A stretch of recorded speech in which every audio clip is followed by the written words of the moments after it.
ഒരമ്പലത്തിലെ ഉത്സവത്തിന് തുടർച്ചയായി 5 പതിറ്റാണ്ട് മേളത്തിന്റെ ഭാഗമാകുക. അത്തരമൊരു ഭാഗ്യം ലഭിച്ചതിന്റെ സന്തോഷത്തിലാണ് വാദ്യകലാകാരൻ തിരുവല്ല രാധാകൃഷ്ണൻ. കോഴിക്കോട് തളി മഹാദേവ ക്ഷേത്രത്തിലാണ് തിരുവല്ല രാധാകൃഷ്ണൻ തുടർച്ചയായി 50 വർഷം മേളക്കാരനായത്.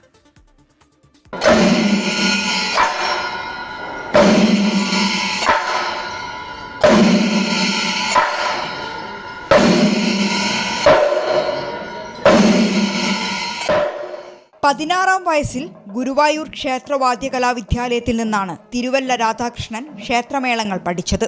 തിരുവേഗപ്പുറ രാമപൊതുവാളായിരുന്നു ഗുരു. പിന്നീടിങ്ങോട്ട് വാദ്യകലയ്ക്കായി മാറ്റിവെച്ചു ജീവിതം. കേരളത്തിലെ പ്രമുഖ ഉത്സവങ്ങളിലെല്ലാം സ്ഥിര സാന്നിധ്യം.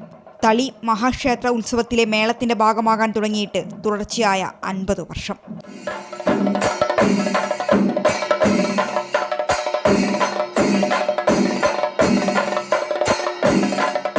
മുപ്പത്തിരണ്ട് വർഷമായി തളി ക്ഷേത്രത്തിലെ മേളപ്രമാണിയാണ്.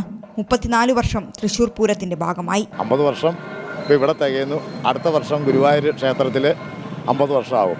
കാരണം ഒരു കൊല്ലം മുമ്പേ ഞാനിവിടെ അരങ്ങേറ്റത്തിന് മുമ്പേ ആശാൻ്റെ കൂടെ ഇവിടെ വന്ന്, അതുകൊണ്ട് ഇവിടെ 50 ആകുന്നു. അവിടെ അരങ്ങേറ്റം കഴിഞ്ഞിട്ട് ഗുരുവായൂർ ക്ഷേത്രത്തിൽ ആകുന്നു. അപ്പോൾ അടുത്ത 50 വർഷമാകും അവിടെ. അതൊരു മഹാഭാഗ്യം തന്നെയാണ്. എൻ്റെ നാട് പോലെ തന്നെ ഇവിടെ കണക്കാക്കുന്നത്. എല്ലാവരും എന്നോട് അങ്ങനെ സഹകരിക്കുന്നത്. അതുകൊണ്ട് ഞാൻ തന്നെ മേളത്തിന് നിൽക്കണം എന്നുള്ള ഒരു അഭിപ്രായം കൂടി ഇങ്ങനെ വരുന്നുണ്ട്. KSRTCയിലെ ജോലിക്കിടയിലും വാദ്യകലയെ നെഞ്ചോട് ചേർത്തു. ആ കഠിന പ്രയത്നത്തിന് നിരവധി അംഗീകാരങ്ങളും ലഭിച്ചു.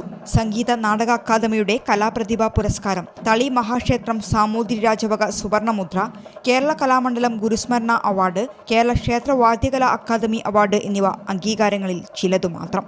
അമേരിക്ക ആസ്ഥാനമായ കിങ് സർവകലാശാല ഡോക്ടറേറ്റും നൽകി ആദരിച്ചിട്ടുണ്ട്.